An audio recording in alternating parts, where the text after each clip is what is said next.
L'image de la semaine vous est proposée par Enedis, gestionnaire du réseau de distribution d'électricité.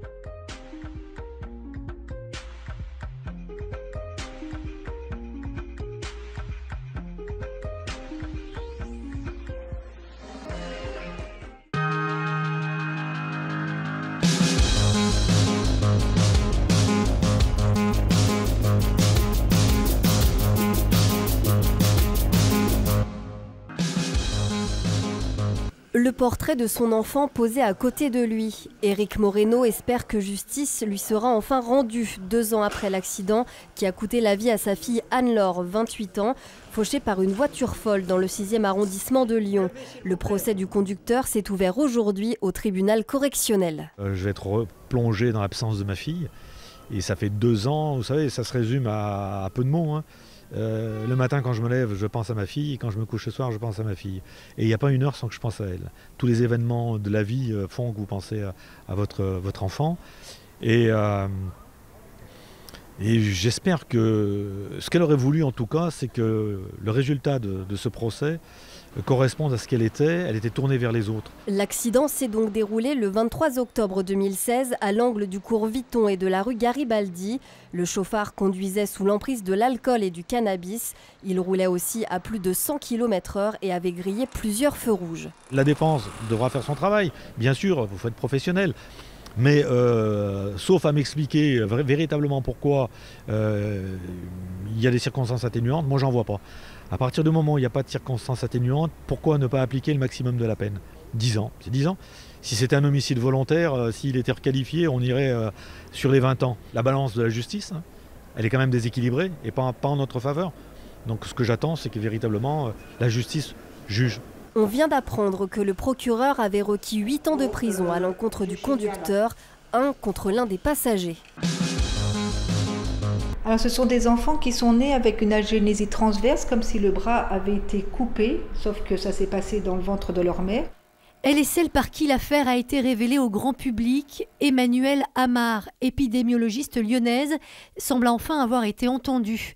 7 ans après son premier rapport révélant l'existence d'un nombre anormalement élevé d'enfants nés sans bras dans l'Ain, la ministre de la Santé Agnès Buzyn a annoncé il y a quelques jours qu'une nouvelle enquête serait lancée. C'est une première étape de franchie qui clairement pose le fait qu'il était inacceptable de laisser ces familles sans explication, ces excès de cas qui étaient avérés, sans qu'une étude ne soit faite. À ce jour, 7 cas ont été recensés entre 2009 et 2014 dans un périmètre restreint autour de la commune de Druyat, dans l'Ain. C'est 58 fois plus que la normale. Si toutes les familles ont répondu à un questionnaire, pour l'heure, l'origine de ces malformations reste un mystère. Les hypothèses, c'est qu'il y a peut-être un facteur dans l'environnement des mères de ces enfants-là. Est-ce que c'est par l'alimentation? Est-ce que c'est par l'eau? On n'en sait rien. Et est arrivé jusqu'au fœtus à une période très critique de son développement, c'est l'embryon, et a fait en sorte que le bras ne se forme pas. À noter que l'Ain n'est pas le seul département concerné. Des cas similaires ont été découverts récemment en Loire-Atlantique et en Bretagne. L'appel d'une cinquantaine d'élus de droite pour une candidature d'Étienne Blanc au municipal de 2020 à Lyon. Sans le principal intéressé, ses soutiens étaient réunis hier autour de Stéphane Guillon et d'Alexandre Vincendet.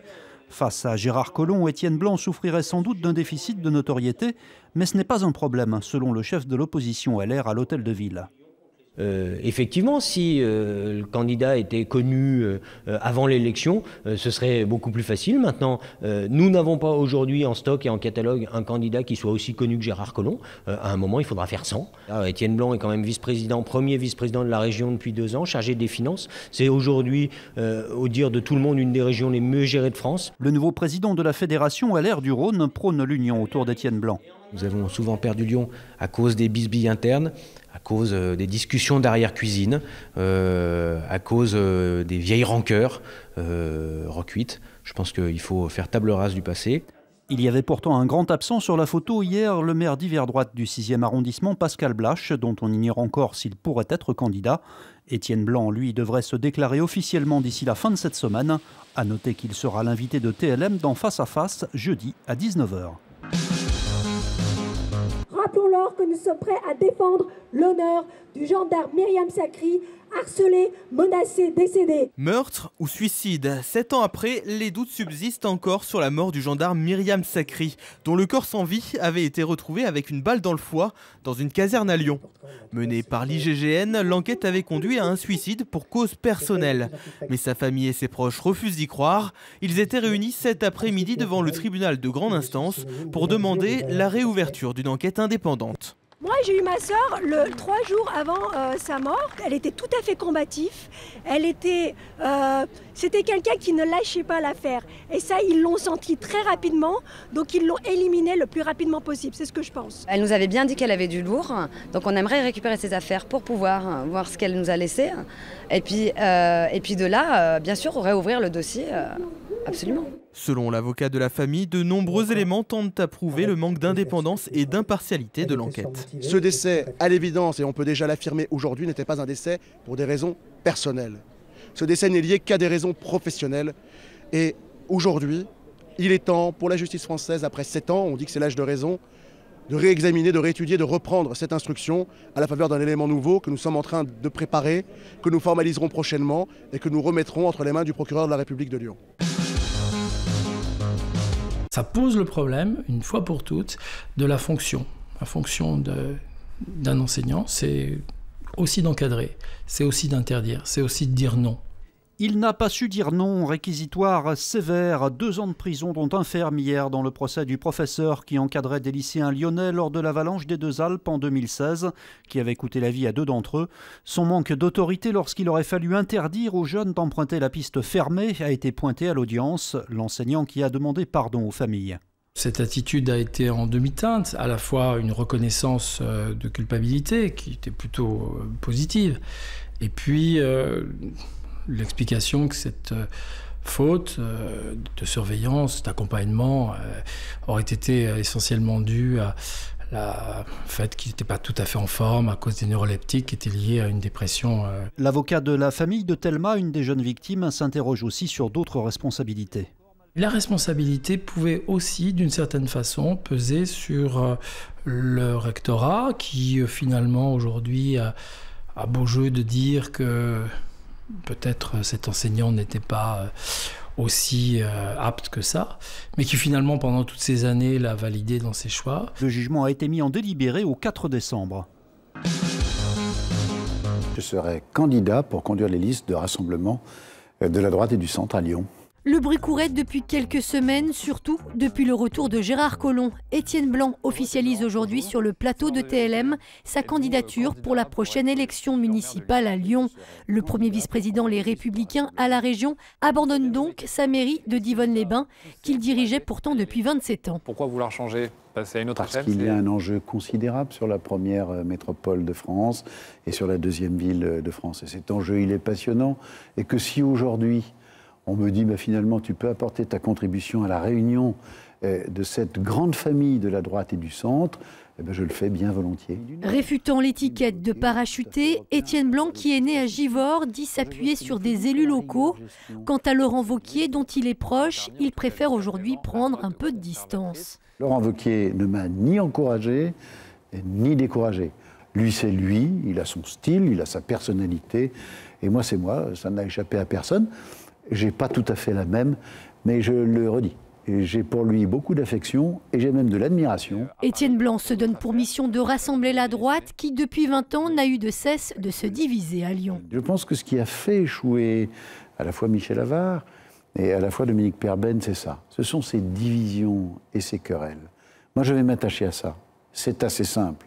Une famille rassemblée gagne d'autant plus facilement que son adversaire est divisé. Et sur ce point, Étienne Blanc ne fait pas mieux que ses prédécesseurs, puisqu'on apprend ce soir qu'un autre candidat s'est déclaré à droite, Pascal Blache, l'actuel maire du 6e arrondissement.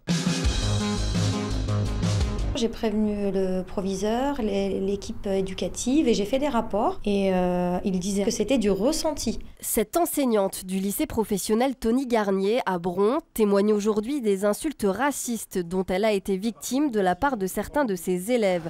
Une situation qui a duré plusieurs mois entre 2014 et 2015. On voulait savoir si j'étais juive ou musulmane. On m'a demandé aussi si je prenais du vin, je mangeais du saucisson. Tout le monde a compris la gravité des faits, tout le monde l'a dit, il y a eu l'intervention de la LICRA, mais la reconnaissance n'a jamais été officielle. Les inspecteurs m'ont clairement dit, devant une trentaine de collègues, que j'avais subi un chahut raciste et antisémite parce que j'étais gentille et bienveillante. Si elle a lancé une procédure judiciaire contre sa direction qu'elle a trouvée passive, nombreux sont les enseignants qui dénoncent aujourd'hui l'absence de mesures contre ces incivilités en classe, à l'image du hashtag Pas de vague qui a pris de l'ampleur ces derniers jours sur les réseaux sociaux. Très souvent, il y avait des consignes pour que les proviseurs ne fassent pas de conseil de discipline. C'était un indicateur de l'établissement et cet indicateur, le ministre l'a rappelé, il est mauvais parce que du coup on casse le thermomètre pour pas montrer qu'il y a effectivement des élèves qui dysfonctionnent. Concernant l'affaire portée en justice par l'enseignante lyonnaise, elle a été mise en délibéré. Certains y verront sans doute une naïveté, en pensant que c'est sans parti on ne peut rien faire. Moi j'y vois plutôt une opportunité. Il veut incarner le renouveau. Pascal Blache vient d'officialiser sa candidature aux élections de 2020. Le maire sans étiquette du 6e arrondissement a donc refusé de rejoindre le candidat républicain Étienne Blanc, qui lui s'est déclaré il y a quelques jours. Je préfère avoir une autre voix à côté pour expliquer un peu comment on va parler aux gens qui ne sont pas encartés. Je veux juste rappeler qu'il y a 99,5% des Lyonnais qui ne sont encartés dans aucun parti et qu'il faut leur parler d'abord. L'élu d'hiver droite va maintenant devoir s'entourer pour constituer ses listes en s'appuyant notamment sur la société civile.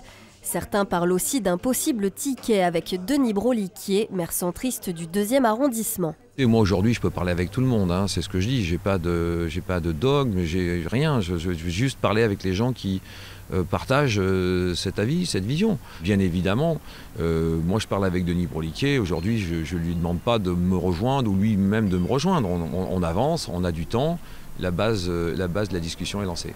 Et quant à son affrontement programmé avec Gérard Collomb, il y a une opportunité, c'est vrai que Gérard Collomb revient dans une séquence un peu particulière. C'est vrai que ça crée un nouvel espace, un nouveau territoire pour essayer éventuellement de gagner, mais ça ne pourra pas se faire sans une grande alliance et une grande compréhension surtout de ce qu'attendent les Lyonnais et les Grands Lyonnais. C'est le rendez-vous pour remplir sa cave. Le salon des vignerons indépendants est de retour à la halle Tony Garnier à Lyon. Plus de 500 viticulteurs de tous les vignobles de France sont présents avec de plus en plus de vins bio ou labellisés haute valeur environnementale.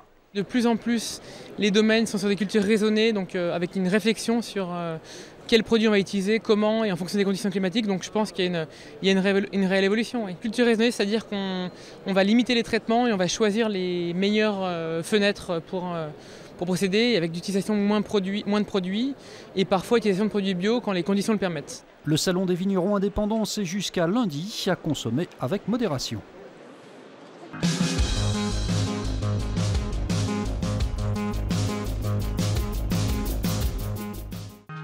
L'info continue sur tlm.tv, les réseaux sociaux et le fil info. Le centre